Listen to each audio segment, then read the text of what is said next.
मग तो कोण आहे? भगवंत सांगतात की तो तुझ्या जवळ आहे, तुझे आहे तुझं पाशी, परंतु जागा विसरला ती, कळत नाही. देह देवाचे मंदिर, आत आत्मा परमेश्वर, देह देवाचे मंदिर. हे जसं मंदिर आहे मध्ये देव आहे, आतमध्ये आहे की नाही, केशव उभे आहेत की नाही देव, हे मंदिर आहे. तसं देह हे मंदिर आहे, आपलं मंदिरच झालं पाहिजे. देह इतकं पवित्र झालं पाहिजे. देह हे मंदिर किती स्वच्छ राहतं, इथं सगळं चांगलं चालतं, नामस्मरण चिंतन. वाईट विचाराचे माणसं इकडे येतच नाहीत. जे येतात ते सगळे चांगले विचार घेऊनच देवळात येतात. वाईट विचार त्याला इकडे येऊच देत नाही मंदिरात. इथं त्याला थारा नाही, इथं नम्रता आहे. देवाच्या पाया पडावं लागतं, भक्तांच्या पाया पडावं लागतं. पंढरीच्या लोका नाही अभिमान, पाया पडती जरा एकमेकाच्या पाया पडावं लागत. तो पडला तर आपणच त्याच्या पाया पडावं लागत. आपण काय बांबू नाही ना, काय काय बांबू की आपण ताटाच राहिलो, काही वापरतच नाही भाऊ, काय करावं नाही ना. नम्रता आपल्या ठिकाणी जरी आलं तर ते समजतं ना. देहदेवाचे मंदिर, हा देव भगवंताचं मंदिर आहे. आता आत्मा परमेश्वर,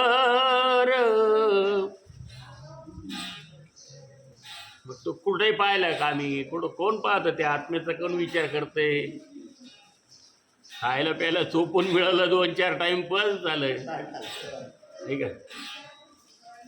सकाळी उठल्या घरी खायचं, तडकोर खायचं, पुन्हा जायचं, पुन्हा जेवायचं, पुन्हा झालं का नाही काही, खायवर सुटेल नुसतं. 4-4 टाइम घरात खातो. कशासाठी? शरीर काय खात नाही, शरीर चांगलं व्हावं म्हणून, लय ताकद आली पाहिजे. मुख्य प्राण्यांचा जीव घेऊन खातो पण कायसाठी? शरीरासाठी. आणि शेवटी का नाही ताकद येत तुला? मग का मरतो? मरायला नाही पाहिजे ना. तू तर मग ते शरीर पोषण्यासाठी सगळं खाल्लं. का म्हातारपण आलं तुला? का वृद्धावस्था आली?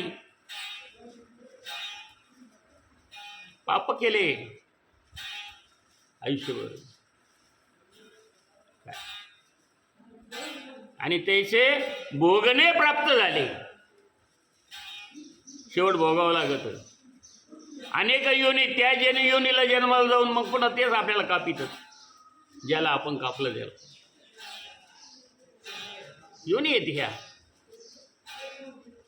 184 योनी आहेत. एवढ्या भटकावे लागतात तरी पण नाही जन्म मिळत मानव. सांगितलं त्याची काकताले न्यायाने मिळालेला जन्म कसा मिळेल? पुन्हा नाही मिळणार जन्म. नाही रे अनिक, तुका म्हणे माझी भाक. मग का जन्म मिळतो? कसा मिळतो? कोण जन्माला घालतं? कोण आहे तो? आपला आत्मा काय आहे? शरीर काय आहे? हे श्रीगुरु तो नाही. श्रीगुरु सारखा असता पाठीराखा, इतरांचा लेखा कोण करी?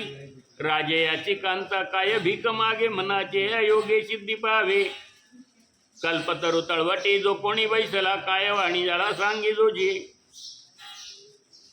ज्ञानदेव म्हणे तरलो तरलो आता उद्धरिलो गुरु कृपे.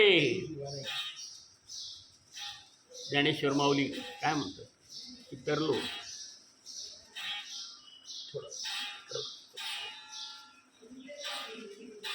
ज्ञानेश्वर माऊली या सद्गुरूने तारलं मला. ज्ञानीदेव म्हणे तरलो तरो आता उद्धरलो गुरु कृपे, भगवंताच्या गुरुच्या कृपेने होई उद्धरलं.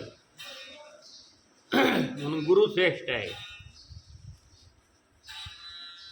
त्याच्यासारखा कोणी सद्गुरू सारखा.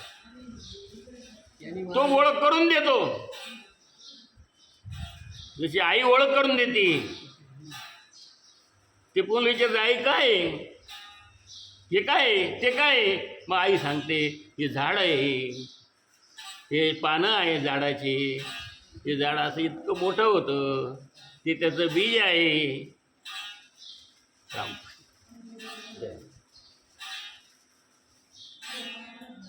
या वेगवेगळ्या प्रकारच्या वनस्पती आहेत, ते पशु आहेत, ते पक्षी आहेत उडणारे.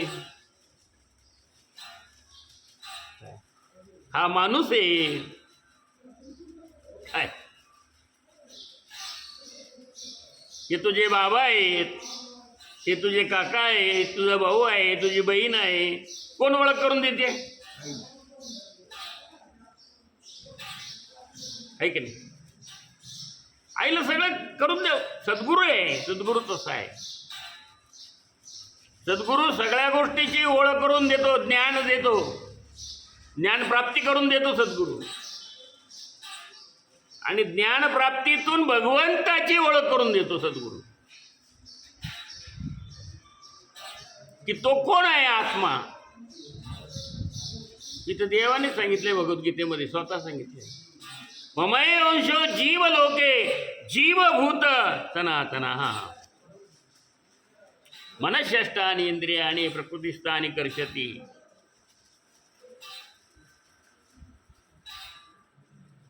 आपण पाहिलं की गोलोक काय आहे, आणि गोलोकामध्ये भगवंताच्या सारखे सर्व लोक असतात. त्या लोकामध्ये गेलं की भगवंताचं स्वरूप आपल्याला प्राप्त होतं, चतुर्भुज. जसं विष्णूचं रूप आहे तसं चतुर्भुज रूप आपल्याला प्राप्त होतं. आपल्या मनाप्रमाणे सर्व गोष्टी मिळतात.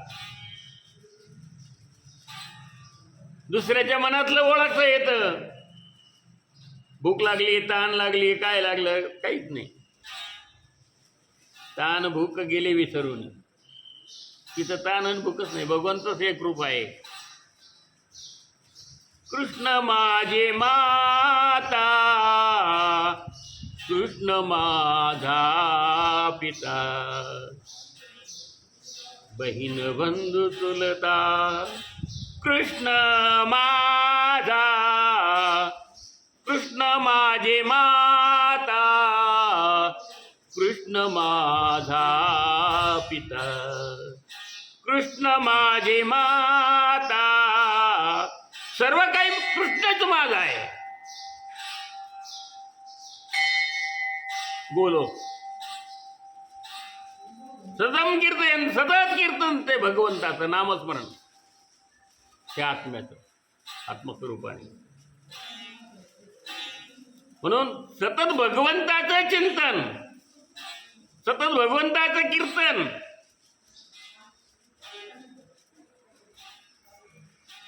हे सर्व असल्यामुळे तहान भूक गेली विसरून. तहान नाही, भूक नाही, काहीच नाही तिथे. चिंतनच तहान, चिंतनच भूक, सगळं काही चिंतनच कृष्णाचं. कृष्ण कृष्ण कृष्ण, सर्व कृष्ण, कृष्णमय. जसं गोपींचं होतं, गोपी होत्या, पण त्या गोपी काय सतत चिंतन भगवंताचं होतं.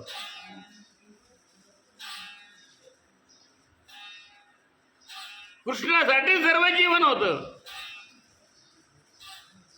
तो दिसलं का फक्त त्याच्याजवळ जायचं आणि चार गोष्टी बाकीच्या सांगायच्या, असं नव्हतं. तो दिसला तरच त्याच्याकडे जायचं, नाही तर इकडे मोकळा.